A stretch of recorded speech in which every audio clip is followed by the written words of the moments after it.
Class টেনের class টেনের প্রথম অধ্যায় থেকে বহির্জাত প্রক্রিয়া ও তাদের দ্বারা সৃষ্ট ভূমিরূপ থেকে ইম্পর্টেন্ট 40টি বিগত বছরের প্রশ্ন নিয়ে কিন্তু আলোচনা করব আজকে, ঠিক আছে? তো যেগুলো কিন্তু পরীক্ষার জন্য একদম ভেরি ভেরি ইম্পর্টেন্ট, 2027 সালে যারা এক্সাম দেবে তাদের জন্য। তাই ভিডিওটা ভালো করে দেখে রাখতে পারো, ঠিক আছে? তো আমাদের প্রথম প্রশ্ন আছে যে যে প্রক্রিয়ায় ভূমিরূপের উচ্চতা বৃদ্ধি পায় তাকে কি বলা হয়? যে প্রক্রিয়ায় ভূমিরূপের উচ্চতা বৃদ্ধি পায় তাকে কি বলা হয়? ঠিক আছে, তো সঠিক উত্তর হয়ে যাবে এখানে আরোহণ। ঠিক আছে, আরোহণ প্রক্রিয়ায় উচ্চতা বৃদ্ধি পায়, আর একটা হচ্ছে অবরোহণ প্রক্রিয়ায় কিন্তু উচ্চতা ভূমির কমে। ঠিক আছে, দুটোই কিন্তু ইম্পর্টেন্ট এক্সামের জন্য মনে রাখতে পারো যে অব মানে হচ্ছে কমে যাওয়া, উচ্চতা অব মানে কমে যাওয়া। ঠিক আছে, নেক্সট কোয়েশ্চেন 2 নম্বর। নদী ক্ষয়ের শেষ সীমা কি, বা নদী ক্ষয়ের শেষ সীমা হলো কোনটা? নদী কতদূর পর্যন্ত ক্ষয় করতে পারে? নদী কোথায় গিয়ে মিশে? উম, তো নদী গিয়ে মিশে হচ্ছে লাস্ট সমুদ্রে, সমুদ্রে গিয়ে লাস্ট নদী মিশে। তাই নদী কতদূর পর্যন্ত ক্ষয় করতে পারে? সমুদ্রের তল পর্যন্ত। তো সেটা উত্তর হয়ে যাবে অপশন সি, সমুদ্র তল।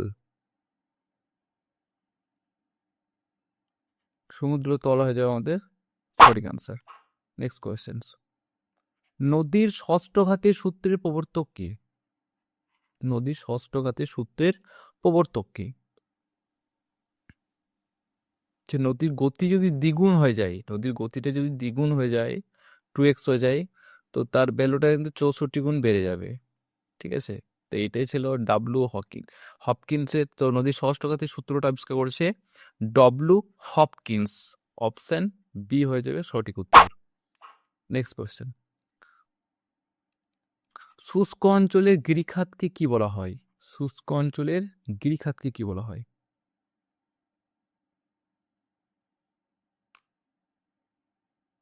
মাধ্যমিক 2018 সালে কিন্তু এই প্রশ্নটা এসেছিল। তো সঠিক উত্তর হয়ে যাবে কি, শুষ্ক অঞ্চলে গিরিখাতকে বলা হয় canyon. Option A. Next question 5 নম্বর। পাখির পায়ের মতো বদ্বীপ দেখা যায় কোন নদীতে? পাখির পায়ের মতন বদ্বীপ দেখা যায় কোন নদীতে? ঠিক আছে, তো সঠিক উত্তর হয়ে যাবে অপশন সি, মিসিসিপি মৌসুরিতে। ঠিক আছে, এটা কিন্তু মাধ্যমিক 2018 সালে এসেছিল। সব কিন্তু বিগত বছরের প্রশ্ন, তাই ভালো করে দেখবে এই প্রশ্নগুলো।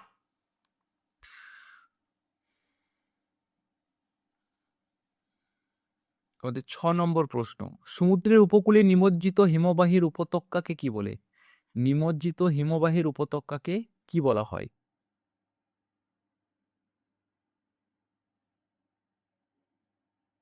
তো সঠিক উত্তর হয়ে যাবে option A, feared. Next question, হিমবাহ পর্বতগাত্রের মধ্যে সৃষ্ট সংকীর্ণ ফাঁককে কি বলে? হিমবাহ পর্বতগাত্রের মধ্যে যে ফাঁকের সৃষ্টি হয় তাকে কি বলা হয়? তো সঠিক উত্তর হচ্ছে অপশন বি, বার্গেরুন্ড। নেক্সট কোশ্চেন 8 নম্বর প্রশ্ন, ভারতের বৃহত্তম হিমবাহের নাম কি? ভারতের সব থেকে বড় হিমবাহ, ঠিক আছে, ভারতের সেরা, মানে সব থেকে বড়, যে সেরা থেকে মনে রাখতে হবে কি, সিয়াচেন। মনে রাখার একটা ট্রিক, সিয়াচেন। সঠিক উত্তর অপশন সি, সিয়াচেন। নেক্সট প্রশ্ন, বায়ু ক্ষয়কার্যের ফলে সৃষ্ট ব্যাঙের ছাতার মতো ভূমিরূপ কোনটা? ব্যাঙের ছাতা যেরকম হয় সেরকম কিন্তু একটা ভূমিরূপ হচ্ছে কোনটা? অপশন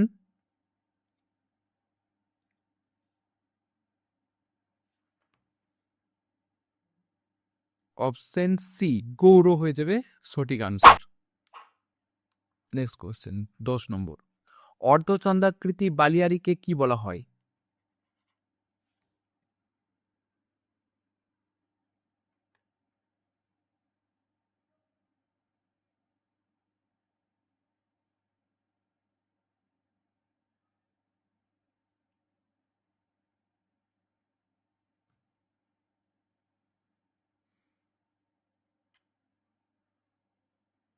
তো সঠিক উত্তর হচ্ছে option B, hamada, barchan. Option B, barchan. Next question, number 11, 11 নম্বর প্রশ্ন। রাজস্থানের চলন্ত বালিয়াড়িকে কি বলা হয়? রাজস্থানের থর মরুভূমি, সেখানেও কিন্তু এই চলমান বালিয়াড়ি দেখা যায়, সেটাকে কি বলা হয়? চলমান বালিয়াড়ি। তো সঠিক উত্তর হয়ে যাবে কিন্তু option B, Dhrian. Next question, মরু অঞ্চলের লবণাক্ত হ্রদকে কি বলে?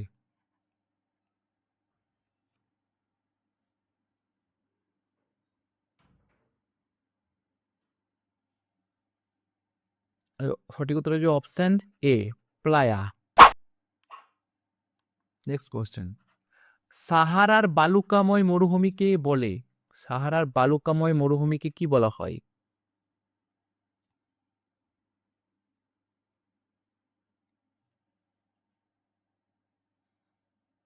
সঠিক উত্তর হয়ে যাবে অপশন এ, এরগ।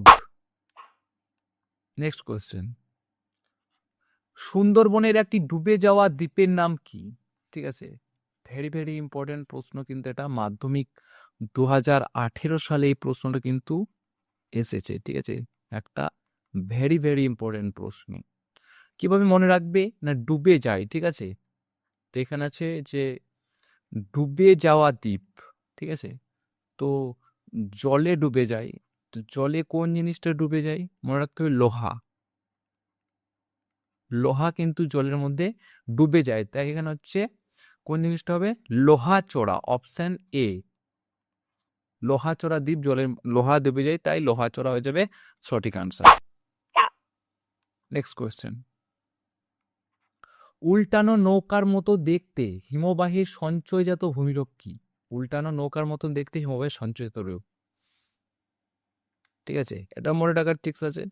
তো নৌকার উল্টানো নৌকা, তো উল্টানো নৌকা ড্রামের মতন কিন্তু লাগবে, তাই এটা হয়ে যাবে সঠিক উত্তর ড্রামলিন। ইম্পর্টেন্ট কিন্তু, মাধ্যমিক 2019 এবং 2023 সালে কিন্তু এই প্রশ্নটা এসেছিল, very very important. Next question, পার্বত্য অঞ্চলে নদীর ক্ষয়কাজের ফলে সৃষ্ট আই ও ভি আকৃতির উপত্যকাকে কি বলে?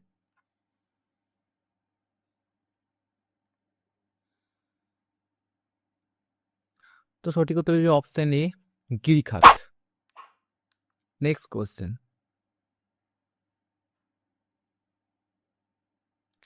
17, হিমবাহের সঞ্চয় কার্যের ফলে সৃষ্ট আঁকাবাঁকা শৈলশিরাকে কি বলা হয়? ঠিক আছে, এটা কিন্তু একটা সুন্দর ট্রিক্স আছে, দেখে নাও, যেটা কিন্তু তোমরা বুঝতে পারো।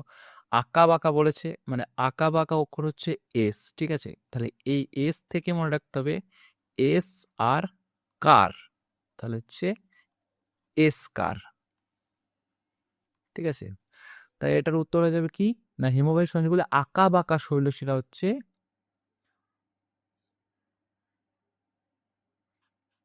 যে অপশন বি, যে এসকার। 18 নম্বর প্রশ্ন, পৃথিবীর উচ্চতম জলপ্রপাতের নাম?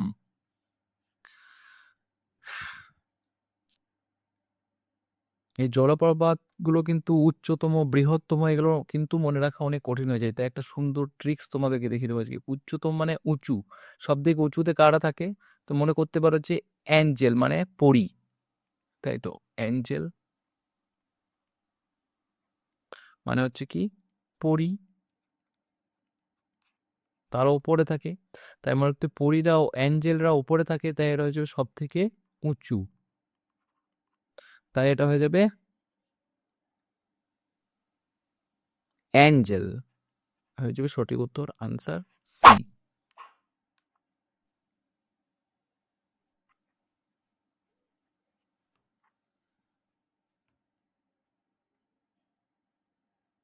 19 নম্বর, মরু অঞ্চলে শুষ্ক নদীখাতকে কি বলা হয়? মরু অঞ্চলে শুষ্ক নদীখাতকে কি বলা হয়?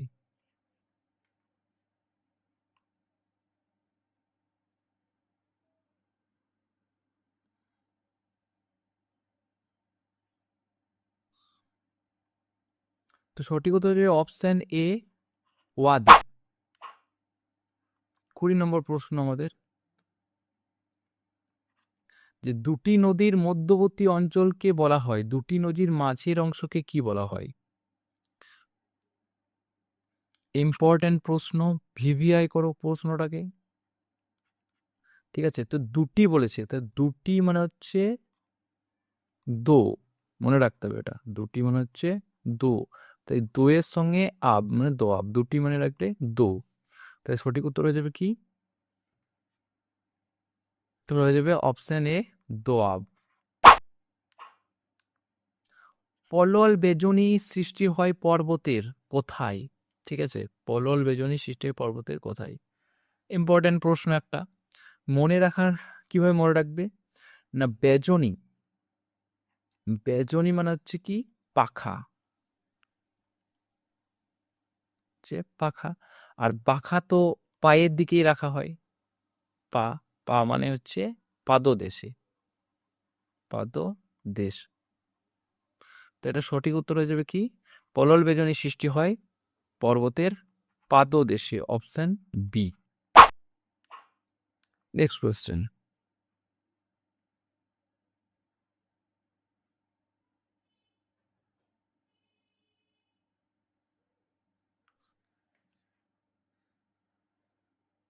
বাইশ নম্বর প্রশ্ন আমাদের, বায়ুর সঞ্চয় কাজের ফলে সৃষ্ট হলুদ রঙের মিহি পলিকে কি বলে? হলুদ রঙের মিহি পলি, হলুদ, ইয়েলো, ঠিক আছে, ইয়েলো তো লো মনে রাখতে হবে, লো, তো লো থেকে চলে আসবে কি লয়েস, লয়েস হচ্ছে রাইট আনসার। 23 নম্বর প্রশ্ন, হিমবাহের উপরে অবস্থিত পাথরখণ্ডগুলিকে কি বলা হয়?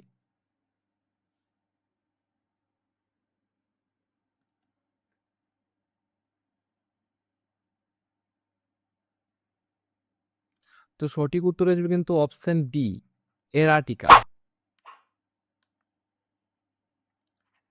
24, পৃথিবীর বৃহত্তম পাদদেশীয় হিমবাহের নাম কি? ঠিক আছে, পৃথিবীর বৃহত্তম পাদদেশীয় হিমবাহের নাম হলো মালাসপিনা, অপশন এ। 25, জলপ্রপাতের নিচে সৃষ্ট বিশালাকার গর্তকে কি বলে? এই জলপ্রপাত যখন উপর থেকে নিচে পড়ে তখন যে গর্তগুলো সৃষ্টি হয়, ছোট ছোট গর্তগুলো, সেগুলোকে কি বলা হয়?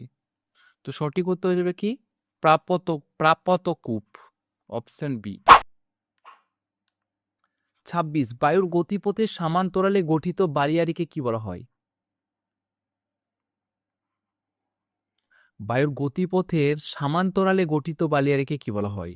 খুব একটা খুব সুন্দর সাহায্যে কিন্তু মনে রাখতে পারো, এগুলো গুলিয়ে যাওয়ার কথা, মানে অনেক কি গুলিয়ে যায়।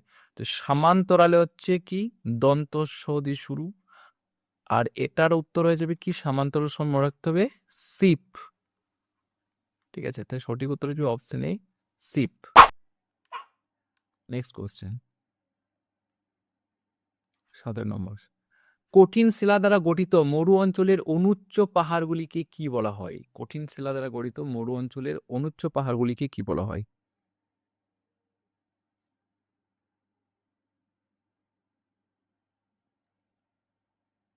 তো সঠিক উত্তর হচ্ছে অপশন এ, ইনসেলবার্জ। নেক্সট কোয়েশ্চেন, 28 নম্বর, মিশরের কাতারা হলো একটি কি? মিশরের কাতারা বলে সেটা কি?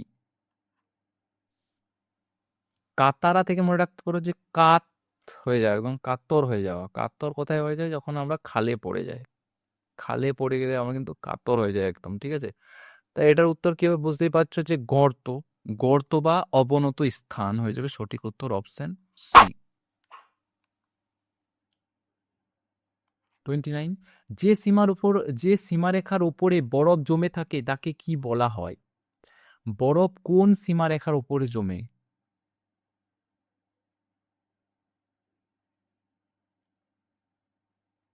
তো সঠিক উত্তর হলো অপশন সি, হিমরেখা।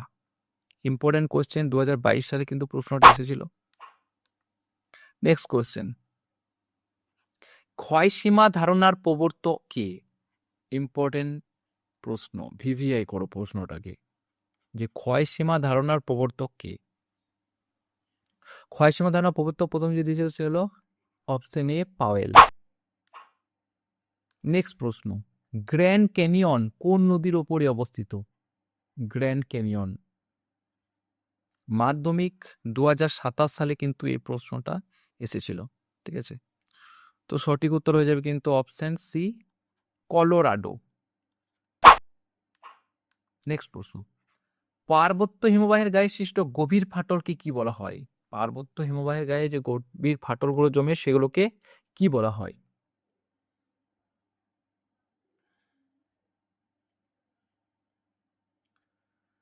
তো সঠিক উত্তর হয়ে যাবে অপশন এ, ক্রেভাস।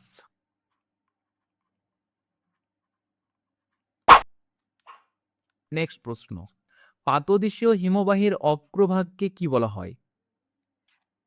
পাদদেশীয় হিমবাহের অগ্রভাগকে কি বলা হয়?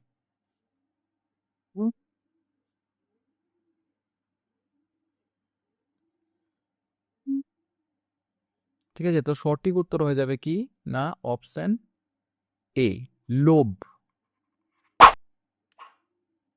নেক্সট প্রশ্ন 34 নম্বর, বায়ুর কাজ সবচেয়ে বেশি লক্ষ্য করা যায় কোথায়?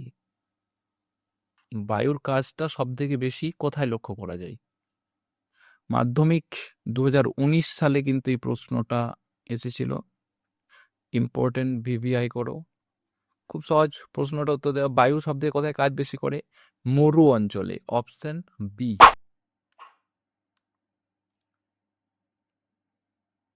29 নম্বর প্রশ্ন, পাথুরে মরুভূমিকে সাহারায় কি বলা হয়? পাথুরে মরুভূমিকে সাহারায় কি বলা হয়?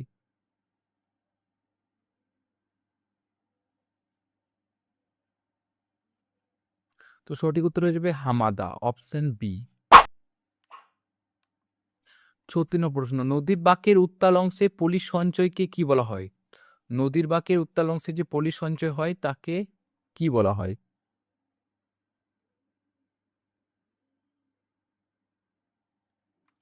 তো সঠিক উত্তর হয়ে যাবে option A, point bar. Next প্রশ্ন, একটি ধনুকাকৃতি বদ্বীপের উদাহরণ দাও। বদ্বীপের উদাহরণ কি ধনুকাকৃতি? তো এখানে হচ্ছে গঙ্গা ব্রহ্মপুত্র বদ্বীপ হবে, নীলনদ বদ্বীপও হবে এবং সিন্ধু বদ্বীপও হবে। তাই আমাদের কিন্তু অপশন আছে সবকটি, তাই এটাকে আমাদের উত্তর করতে হবে অপশন ডি, সবকটি। নেক্সট প্রশ্ন, যে উচ্চভূমি দুটি নদী ব্যবস্থাকে পৃথক করে, যে উচ্চভূমি দুটি নদী ব্যবস্থাকে পৃথক করে তাকে কি বলা হয়? ঠিক আছে, একটা যদি দুটো নদী আসে, ঠিক আছে, সেই দুটো নদীকে পৃথক করছে একটা জায়গা, ঠিক আছে, এভাবে দুদিকে দুটো নদী যাচ্ছে এবং মাঝের জায়গাটা তাদেরকে কিন্তু পৃথক করছে, মাঝের জায়গাটা, ঠিক আছে।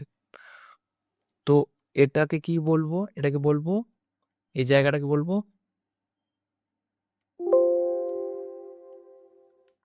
এই জায়গাটাকে বলবো কি? জলা বিভাজিকা।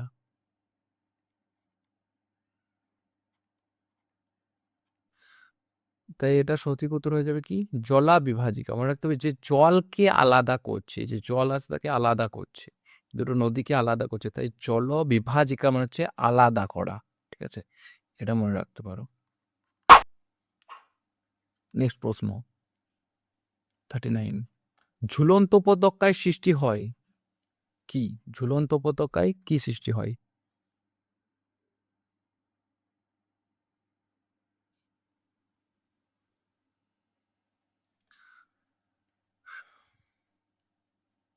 সঠিক উত্তর হয়ে যাবে কি অপশন এ, জলপ্রপাত। ঝুলন্ত উপত্যকায় কিন্তু জলপ্রপাত সৃষ্টি হয়। নেক্সট প্রশ্ন, শেষ প্রশ্ন 40 নম্বর প্রশ্ন, আমাদের 40টা প্রশ্ন ছিল। হিমবাহের ক্ষয়কাজের ফলে সৃষ্ট হাতালওয়ালা চেয়ারের মতো ভূমিরূপ কি? হাতলওয়ালা চেয়ারের মতন ভূমিরূপকে কি বলা হয়? ঠিক আছে, তো এই প্রশ্নটা উত্তর করার আগে বলছি যে 40টা প্রশ্ন ছিল ইম্পর্টেন্ট, 40টাই কিন্তু করানো হলো। এর মধ্যে তুমি কটা প্রশ্ন জানতে বা কটা প্রশ্নের উত্তর তুমি জানতে সেটা কমেন্টে জানাও, এবং তার সঙ্গে এরকম ভিডিও যদি আরো দেখতে চাও তাহলে সাবস্ক্রাইব করো, ঠিক আছে। আর যার, যে কেউ যদি পিডিএফ নিতে চাও, এটার পিডিএফ যদি কেউ নিতে চাও তাহলেও সে কমেন্ট করো, এবং হচ্ছে কি যে টেলিগ্রামে যুক্ত হয়ে যাও, সেখানে তোমরা কিন্তু পেয়ে যাবে এই সমস্ত পিডিএফ একদম ফ্রিতে, ঠিক আছে, ফ্রিতে কিন্তু পেয়ে যাবে। তো আমাদের এটা সঠিক প্রশ্ন কি হয়ে যাবে, সঠিক উত্তর কি হয়ে যাবে, সেটা হচ্ছে অপশন এ, সার্ক, ঠিক আছে।